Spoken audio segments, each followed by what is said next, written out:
Chris, Swisher 127, he had a UFO or a rocket, something almost hit him in my airspace. Military radar advises they are picking up an intermittent primary target behind you, in trail. Since the earliest years of manned flight, pilots and astronauts from around the world have encountered UFOs high in our skies and beyond. This is Houston. Say again, 7? Now, many of their dramatic cockpit recordings, film clips, and stories have been made available for the first time. UFO? It's the Roswell crap again. UFO reports that we get from professional pilots are considered among the very best because of their knowledge of the sky. From never-before-released black box and control tower recordings, from commercial airline flights. Julie, you still see traffic out there? Hell yeah. For the FAA, UFOs are real. They've been punishing pilots and covering up UFO reports for over 50 years. To never-before-seen astronaut reports and secret recordings in outer space, as recently as 2005. We have an unidentified flying object. Many of NASA's top astronauts have already testified to seeing UFOs. As astronauts and pilots around the world report an ever-increasing level of unusual activity in our skies. Big bright light on the front and a greenish tail coming out the back. I'll tell you what, that is. And the military hasn't said anything flying tonight. It was too fast to be an airplane. Looks like a UFO. Many wonder, do the skies belong to us or to them?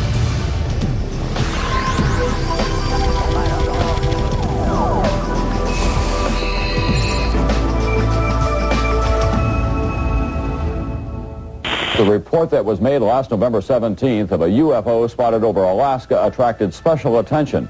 This sighting was made by an airline pilot with 29 years of experience. The crew claims that while it was flying over Alaska last November, it was followed for 400 miles by strange white, yellow, and amber lights. Of the thousands of reported pilot and astronaut encounters with UFOs around the world, few are more harrowing than the encounter on November 17, 1986, by Japanese Airlines Flight 1628, high above the remote Alaskan tundra. Regarding airline cases in America, the GL is very interesting because you have multiple witnesses. It was a cargo aircraft, and the pilots observed an object that seemed to be tracking along with their aircraft. It involved an investigation by the FAA. This is an official government investigation of the sighting itself.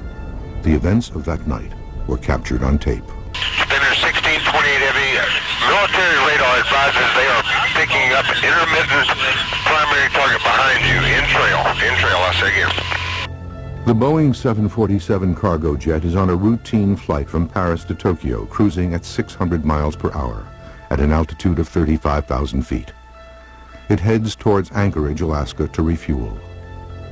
Suddenly, at 5:11 p.m., Captain Kenju Terauchi, a pilot with 29 years flight experience, sees three large, fast-moving, unidentified objects 2,000 feet below them. The largest object is described by Captain Terauchi as resembling, quote, a shelled walnut. Captain Terauchi describes the main craft as being twice the size of an American aircraft carrier. Co-pilot said it was as solid there as if you were seeing an oncoming jet with its lights on, except it wasn't an oncoming jet. 747 was nothing compared to this big flying saucer. After several minutes of observing the UFO, the pilots realize the objects are now matching their speed, 600 miles per hour, tracking them. The captain reports that the objects begin, quote, making moves that are impossible for any man-made aircraft to perform. Then, without warning, two of the smaller craft suddenly rise and shoot directly in front of the pilot's window. The objects come so close to the airplane that Captain Terauchi says the intense glow makes his face feel warm. All of a sudden they appear and they're traveling right in front of the aircraft. And they were sort of wobbling back and forth as they moved. They seemed to be only 1,000, maybe 2,000 feet in front of the aircraft and traveling at 600 and some miles an hour. At that very moment, the radio link to Anchorage goes dead, leaving the aircraft flying blind. A horrifying catastrophe is seconds away, but the UFOs rise and veer left. Just deviate from some object. Request heading 240. Spinner 1628 Heavy, deviations approved as necessary for traffic. It's quite a big, like a formation. Formation. In his official FAA report, Captain Terauchi says, quote, "We had to get away from that object." Spinner 1628, sir, do you still have the traffic? Disappears, Spinner 1628. Spinner 1628, if I understand, you do not see the traffic any longer? Okay. Moments later, an urgent message comes in from Elmendorf Air Force Base. The unidentified object now appears on their radar. Yeah, that's 1-2 again. We have confirmed there is a flight size of 2 around your 1550 squawk. One primary return only. Okay, where is he following him? It looks like he is, yes. Okay, stand by. The phrase flight size of 2 indicates that JAL 1628 has uninvited guests with possible hostile intentions. Spinner 1628 heavy, military radar advises they are picking up an intermittent primary target behind you, in trail, I say again. Immediately after this confirmation, the FAA requests that the Air Force scramble jets. Do you have anybody to scramble up there, or do you want to do that? Oh, we're going to talk to your liaison officer about that. It's starting to concern Japan Airlines taking the 360 now, and it's still following. Okay, we'll call the military desk on this. Although the military desk took no action, JAL 1628 was able to land safely in Anchorage at 6:20 p.m. Extensive media coverage from around the world helped make this incident one of the most widely reported UFO cases in history. While the JAL case continues to inspire debate about the nature and intent of the objects that tracked the 747, to this day, the case remains a mystery. The Japan Airlines 747 had a saucer go around it. The papers mysteriously disappeared from the FAA office. January 30, 1987, only 2 months after the JAL report, a similar UFO event takes place in these same Alaskan skies, but this one involves the U.S. military. A U.S. Air Force KC-135 inbound from Elmendorf Air Base in Anchorage to Eielson Air Force Base southeast of Fairbanks reports a chilling UFO-related incident at 20,000 feet. Utility traffic force around 1 o'clock. Can't really tell the distance. Seems to be about still altitude. Reactor 29, negative. I have no traffic in your 1 o'clock. The pilot reports that the object is strikingly similar to the UFO reported by the JAL flight, a massive, disc-shaped, noiseless object, larger than an aircraft carrier. Seconds later, Anchorage Air Traffic Control asks if the KC-135 still has the object in sight. The pilot replies yes, and says the object is now 40 feet from his aircraft. The recent incident involving JAL Flight 1628 even comes up in their cockpit recording. We're from California, just visiting up here. People see this sort of thing a lot other than the Japan Airline types. Actor 29, it's very rare seeing the lights up there. 30 minutes later, the Anchorage control tower passes along a message from the regional FAA office. Actor 29, the quality assurance staff at the Anchorage Center here requests you give them a call after you land at Eielson. That is concerning the object we're looking at? Affirmative, sir. I think pilots make especially good UFO witnesses. They know what's normal in the sky and what isn't. They've seen all different kinds of airplanes routinely. When a pilot reports a UFO, there's a better than average chance that that's what it was. January 31st, 1987, less than 24 hours after the KC-135 encounter, yet another UFO-related incident occurs in the skies above Alaska. The pilots aboard Alaska Airlines Flight 53 reportedly witness enormous, bright, disc-like objects tracking their airplane. Ground control reports that no object is visible on radar, but it is the speed of the UFO craft that alarms the pilots. They had just underneath our radar, picked up a blip. He's moving about a mile a second. He's pulled out straight ahead of us, just disappeared. Man, he was there and then he was gone. If you're a pilot and you report a UFO sighting to the FAA, you might as well turn in your license the next day. The FAA, the military, even civilian authorities don't want to know about UFOs. Pilot encounters with UFOs first surfaced in the 1920s and 30s, long before black box and control tower tape recordings were possible. Sightings by pilots have occurred ever since the very beginning with Kenneth Arnold. Kenneth Arnold was flying from Chehalis, Washington, over towards Idaho. Somewhere around Mount Rainier, he identified what looked to him to be about 9 aircraft traveling in an east to west position. It was this man, Kenneth Arnold, from Boise in Idaho, who ushered in the era of the flying saucer. At this point is where I had this terrific flash. I looked way off here to the north, and then when I saw where the flash came from, it was an echelon formation of a very peculiar-looking aircraft. The second craft from the rear had a more or less crescent shape, and of course I kept mulling in my mind, that's the damnedest-looking airplane I ever saw. Upon landing in Yakima, Washington on June 24, 1947, Arnold makes what would become the very first civilian reports of UFOs to the government. He would describe the objects to reporters as appearing and moving like, quote, saucers skipping across the water. Somebody else twisted that around into the term flying saucer. That was the beginning of it. His official report made to the Joint Army and Air Forces intelligence is seen here for the first time on television. Arnold describes the UFOs as thin, round in the front, and coming to a point in the back, and did not appear to whirl or spin. He watches as the craft flip and flash in the sun, and comments, "The more I observe these objects, the more upset I became, as I am accustomed and familiar with most all objects flying." The Arnold case was extremely significant in that prior to it, there had been no talk publicly about disc-shaped, shiny objects flying around. And we haven't been without UFOs or flying saucers ever since. Coming up, the skies above New England are rocked by 3 separate UFO encounters, all captured on tape. Hey, you got anything flying out in the area? Negative, 105 turned over. Well, then I just had a couple of UFO reports. The Grand Canyon is a graveyard for 128 passengers and crew of 2 airliners which collided in a thunderstorm and crashed on peaks little more than a mile apart. The impact reduced the wreckage to carbonized smears of paint and metal. None survived. It was the worst commercial air disaster in history. While some experimental black box and pilot voice recorders were in use by the military during World War II, it was not until a catastrophic mid-air collision in 1956, about 200 miles due east of Area 51, that onboard recording boxes were mandated by the FAA. A major accident above Grand Canyon imposed the FAA and the NTSB to ask for all the airlines to be equipped with audio recording system.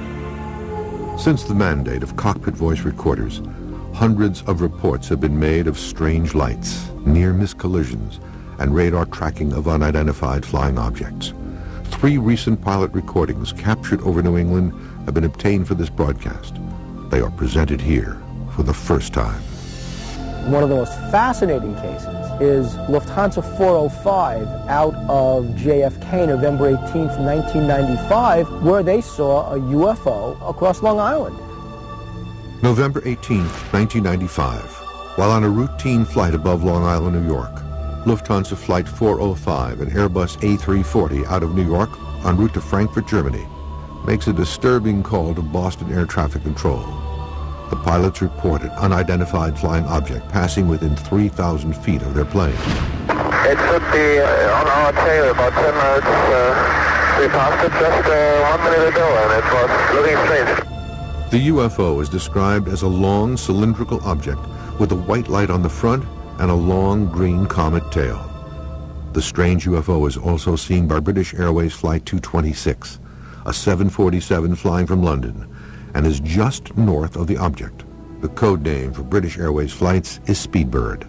I actually looked about opposite traffic 2,000 feet above. It did have a very strong vapor trail which looked more like smoke, and the light on the front was very, very bright. Lufthansa 405, how far off your side did that traffic pass? It was pretty close, and like the Speedbird said, it looked like 2,000 or 3,000 feet above on the left wing. Just 1 mile, looked like a UFO. Boston Air Traffic Control contacts Giant Killer, the military fleet area control and surveillance facility that monitors restricted airspace over the Northeast. Giant Killer, they got anything flying out in the area? Negative, 105 turned over. Well, then I just had a couple of UFO reports. Oh, is that right? I had a couple of guys that reported lights just going over their head. I had no traffic whatsoever in the area. They should have passed within a mile of them, like a 2,000 feet above them, opposite direction. Or it could have been a meteor or something. No, we don't have any aircraft out there. Both pilots confirm the object has glowing lights. The object has a green vapor trail, not like any vapor trail they've ever seen. Both pilots immediately questioned the idea that the UFO they saw was a meteor. Sometimes a 405, so you would say that it definitely wasn't a meteorite? I don't know. Just do a 226. No, it couldn't have been a meteorite because it was flying level. It looked as if it was going very quickly. It definitely looked faster than normal aircraft. It was cruising in a straight line at one level flight. Number 226, thank you. We're looking into it. I mean, we're making a report. We really don't know what it was. And the military doesn't admit to anything flying tonight. While the authenticity of this recording is not in question, the FAA and both airlines have never commented on this mysterious incident over New England. 2 years later, Boston would be the epicenter of yet another strange encounter between pilots and UFOs.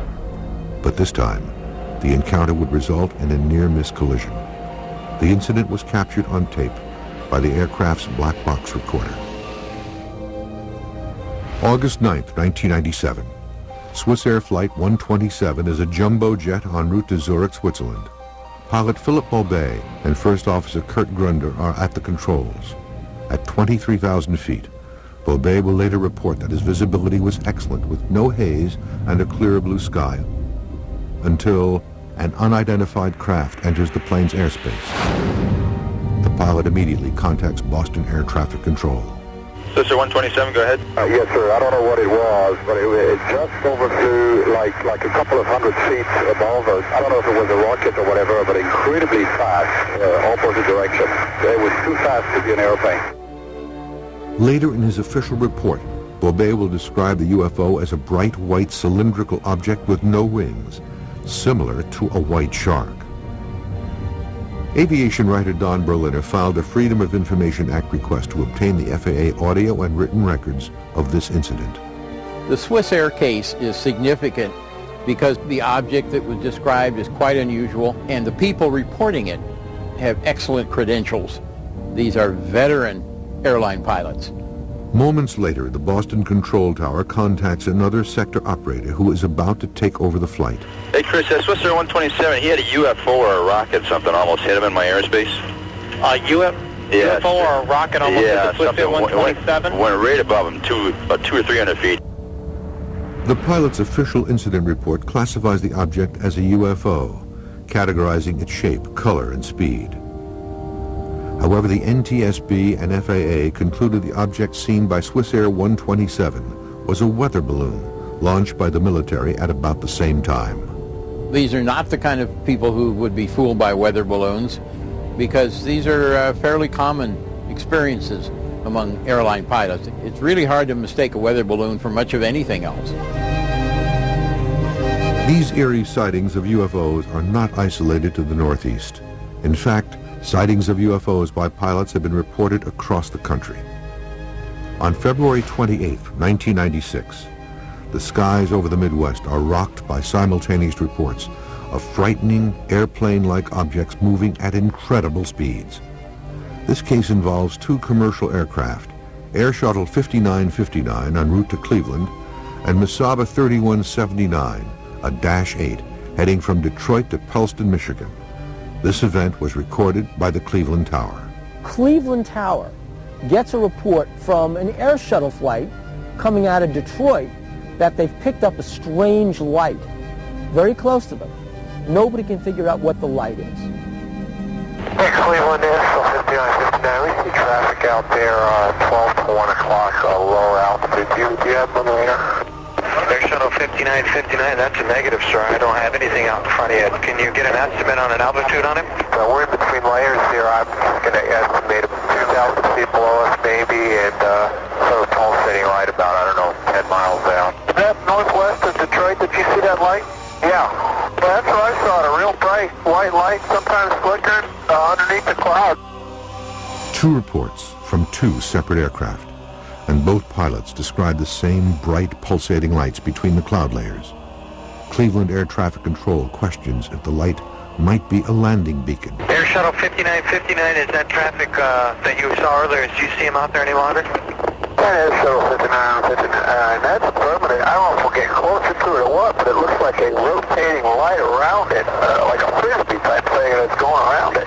UFO. Masaba 3179, do you see the same thing?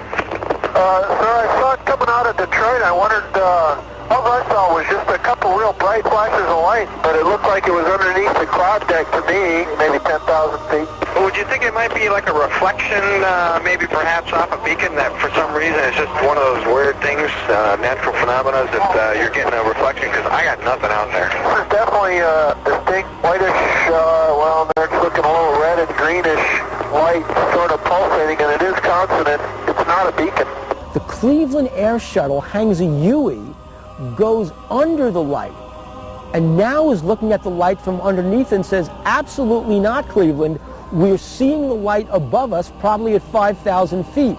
And Cleveland Air Shuttle 5959. Just to keep you advised, we're descending to 4,000 feet right now, and as we descended through 10,000 feet, that object is above us right now. It is not on the ground. It's about 10,000 feet. I'll tell you what, that is weird. It's just sitting there pulsating. I'm trying to do a little investigating as to what this might be, and if you would keep me advised on this. Okay, sir, I'm going to blink my lights at him and see if I can get any action on him. Masaba 3179, when you flashed your lights, did you get any response?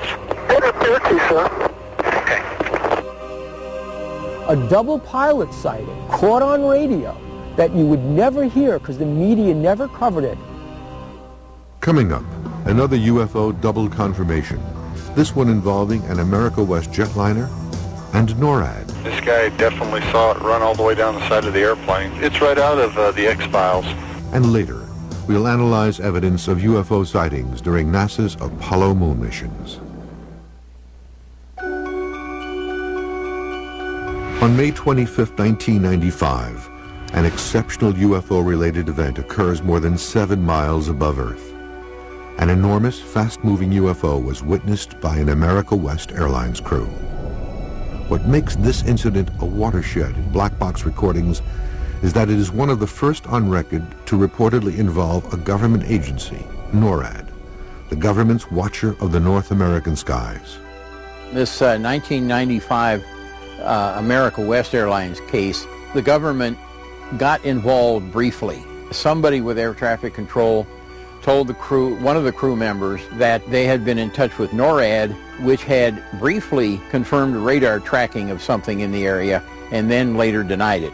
The Air Force confirmed that there was an object, and especially the NORAD, the North American Air Defense Command, yeah, we detect something. America West Flight 564 is flying from Tampa, Florida to Las Vegas, Nevada.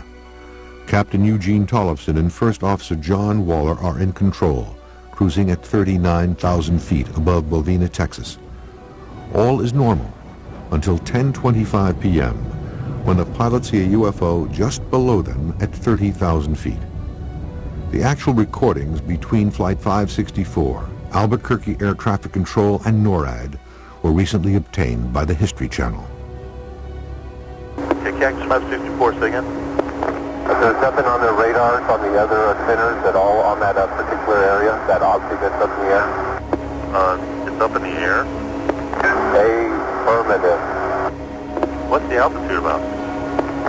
I don't know, probably right around 30,000 or so, and it's with a drill that starts from going counterclockwise, and the length is unbelievable. The pulsating object is reportedly over 400 feet long, yet invisible on radar. This prompts air traffic control to contact nearby Cannon Air Force Base radar operations in Clovis, New Mexico. Cannon, go ahead. Hey, guy at 39,000 says he sees something at 30,000 that the length is unbelievable and it has a strobe on it. Uh-huh. This is not good. What does that mean? I don't know. It's a UFO, so it's the Roswell crap again. The crew that saw it described it as a long, thin object, cylindrical, with a series of lights down the side, blinking on and off in sequence. They saw a cigar-shaped object flying with strobing lights on a length of roughly 300 feet, which is quite big. Seconds later, an Air Force F-117A Nighthawk from the 49th Fighter Wing at Holloman Air Force Base is alerted by air traffic control. The stealth fighter sees something. Arcade 5, in the next 2 to 3 minutes, be looking off to your right side. If you see anything about 30,000 feet, one aircraft reported something. It wasn't a weather balloon or anything. It was a long, white-looking thing with a strobe on it. Let me know if you see anything out there. You got any traffic off our left wing right now? I've got some passing off here 9 o'clock and about 12 at 31 westbound. Okay, so looks like something like that. A little lower than enough just went off our left wing. The Nighthawk reports an object passing off its left wing. America West 564 has the same experience moments later. The object moves dangerously close to both aircraft. The anxious America West crew contacts Albuquerque Air Traffic Control again. Now we're all talking about it. When it's lightning, you can see the dark object, and it's like a cigar shape from the altitude that we can see it. And the length is right now is sort of confused because it looks like it's about 300 to 400 feet long.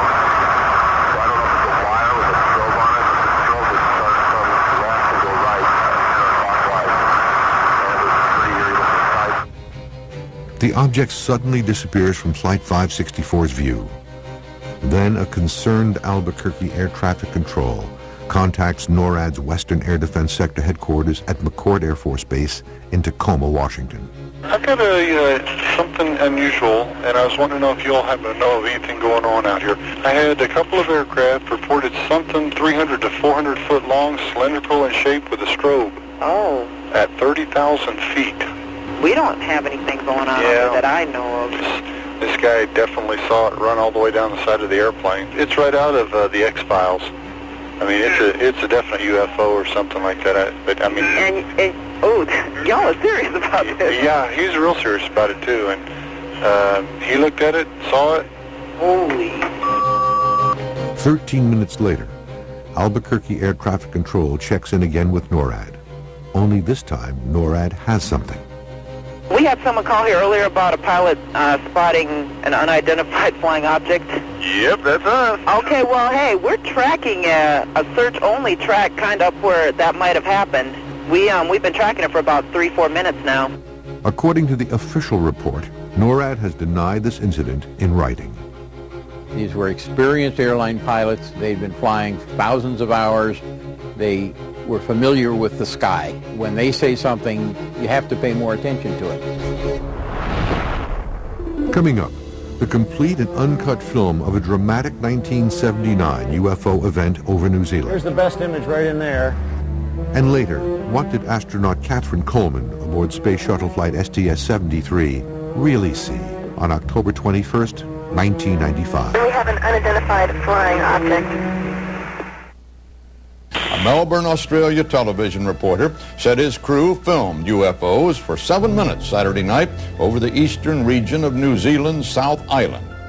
On December 21st, 1978, New Zealand cargo plane pilots John Randell and Keith Hine observed strange light phenomenon over the sea near the South Island of New Zealand. The objects are picked up as well by Wellington, New Zealand Air Traffic Control radar, and reports reach local media. 10 days later, on December 31st, producers at Australia's Channel 10 dispatch reporter Quentin Fogarty with a camera crew to attempt to find these same UFOs along the exact same flight path. And they do. Air traffic controllers were recording strange blips on their radar. Here's what reporter Quentin Fogarty said as he traced an airline flight that reported seeing UFOs last month. We're now in the radar room at Christchurch Airport. It's about 1:45, and in about another 20 minutes we intend to take off again in the Argosy and retrace the route we took only a few moments earlier. We've just heard from Wellington radar that there are still targets in the Kaikoura area. So this time we're hoping to get better film than we did last time, and all I can say is we'll see what happens. The New Zealand case is of considerable importance in the history of ufology because of the residue of information that's available afterwards. We have the film itself, and The tape recordings made by Quentin Fogarty on the aircraft, and of prime importance is we have the tape recording made by the Wellington Air Traffic Control Center, and it provides a history of the sighting minute by minute. We're about now 3 minutes out of Christchurch Airport, and on our starboard side we can see two very bright lights, one much brighter than the other. It is like a very, very bright star, and just below it is another light, not quite so bright. Just before midnight, Fogarty goes airborne with New Zealand cargo pilot Bill Startup. The beginning of the flight is uneventful. Then at 12:05 a.m., Fogarty and the crew see strange lights and objects coming toward them from the right side of the plane. Fogarty turns on his camera and begins filming. Those two lights appear to be traveling with us. They're still off the starboard wing. The brighter light is still above the other, and it's moved a little further ahead of the other. It's extremely bright, much brighter than any of the other stars in the sky.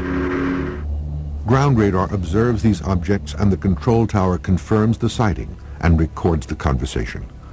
What follows is the actual audio of this unusually well-documented event. The storm target showing at 11 o'clock at 3 miles. Just left at 9 o'clock at 2 miles. Captain Startup recounts that the object, or target, is initially ahead of him, then travels at an unbelievable speed past his left side. He quickly banks the plane left in an attempt to make visual contact. On the ground, Wellington Air Traffic Control radios a chilling message to the captain. They've picked up yet another target on his left side, and this one is closing in on the plane. Target is 12 o'clock at 3 miles.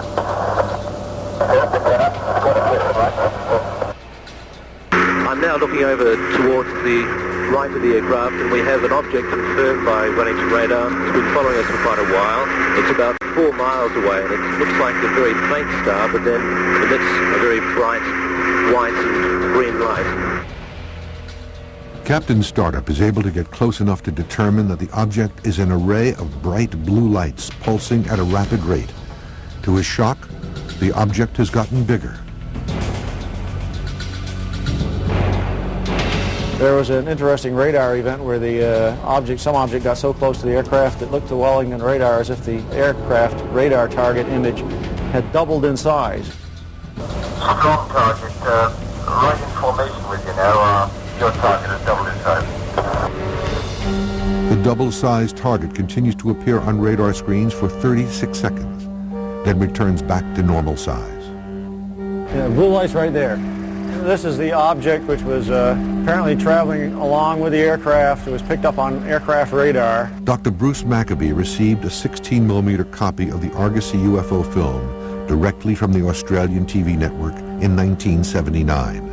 Roll 4, take 10. This complete and unedited film has never been made available before. Experts believe that these images are the most comprehensive and frightening UFO evidence ever captured on film. This is the famous New Zealand film obtained the night of December 31st, 1978. The cameraman is sitting in the seat between the pilot and the co-pilot.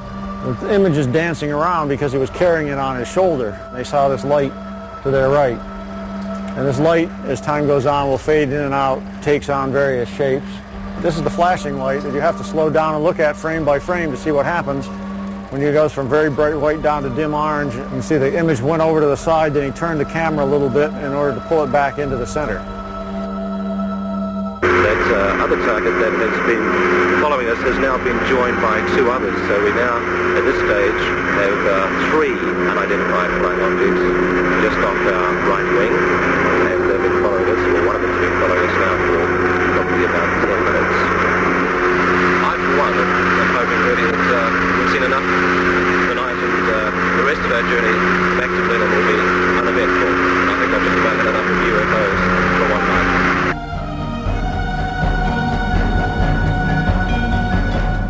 And that's the way it is. Or is it?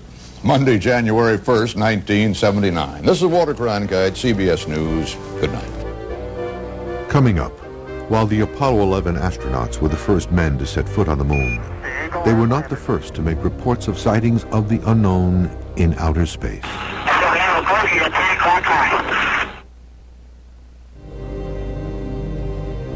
Pilot sightings of UFOs are not exclusive to Earth's atmosphere. In the early 1960s, as America and the Soviet Union escalate the space race, astronauts and cosmonauts begin to witness strange and unexplained objects and events in outer space. You know, in 1958, when NASA formed, they literally expected to make contact with extraterrestrial life. December 4th, 1965. 4 hours and 24 minutes into the historic 14-day mission. The astronauts of Gemini 7, Frank Borman and James Lovell, both military test pilots, are performing routine tasks. Then suddenly, at 22:34 Universal Time, as the capsule is high above Hawaii, both men see a bright object or bogey flying above their capsule. Borman radios mission control in Houston. What follows are the actual radio transmissions.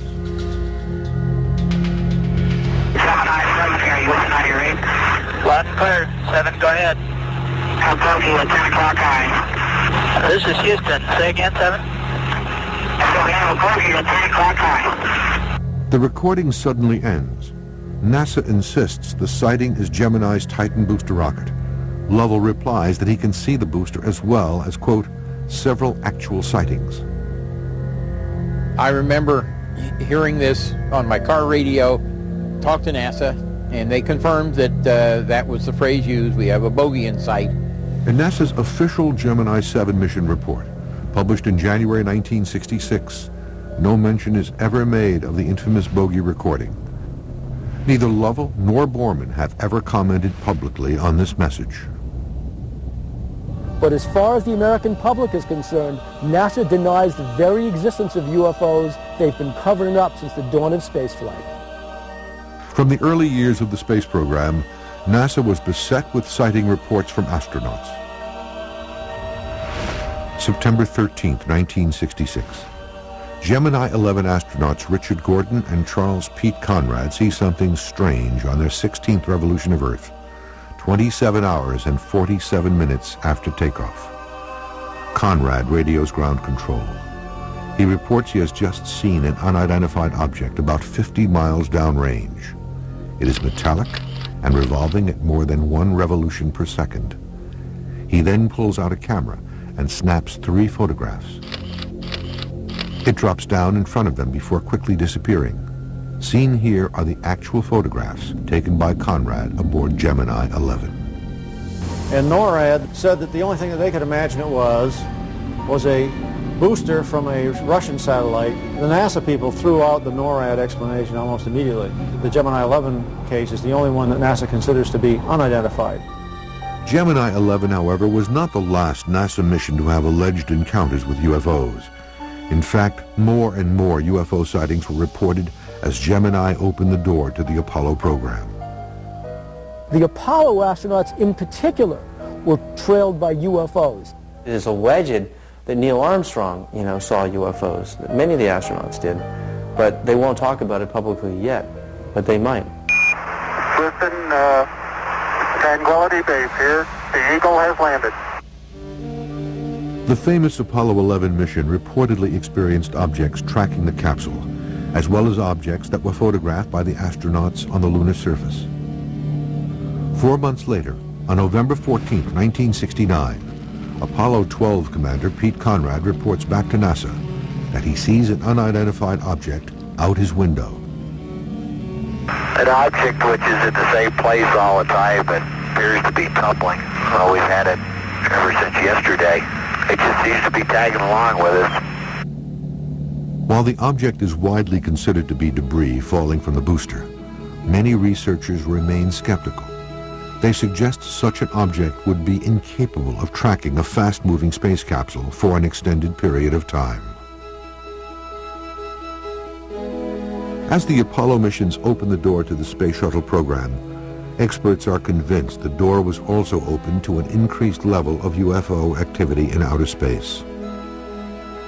In 1981, NASA initiates the Space Shuttle program, and with it, an unprecedented wave of UFO sightings, including astounding audio and video evidence.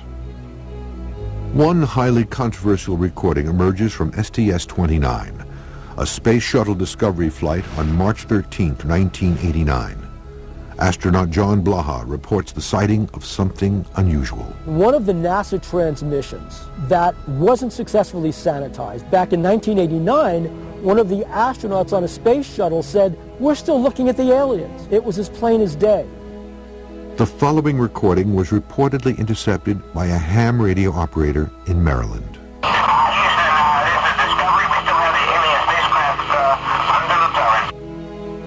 To this day, NASA has neither confirmed nor denied the validity of this transmission.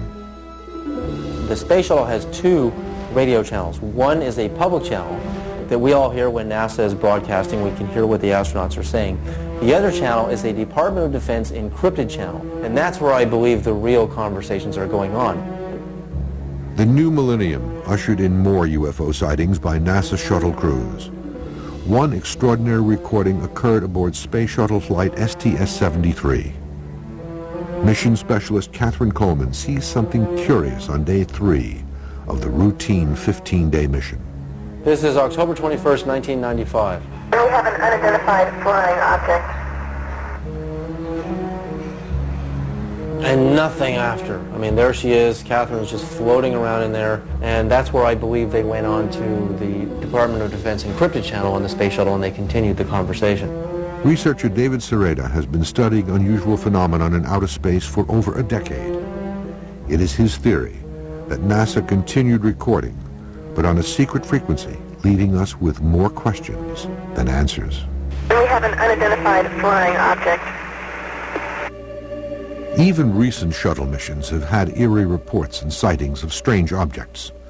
According to Sereda, some of the most shocking evidence of UFOs in outer space comes as recently as August 6, 2005, from Space Shuttle Flight STS-114. Well, the space shuttle is doing 18,000 miles an hour around the Earth. So the object is traveling obviously much faster than 18,000 miles an hour to catch up to the shuttle, to fly in tandem speed with it, and then it takes off and goes back out the other way. This is real footage from the space shuttle.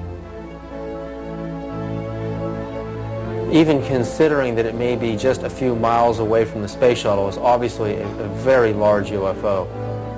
The object enters quickly, dramatically changes speed and direction, then flies back out of frame. The trajectory and speed of the object defy all laws of physics, leaving researchers like Sereda to draw their own conclusions.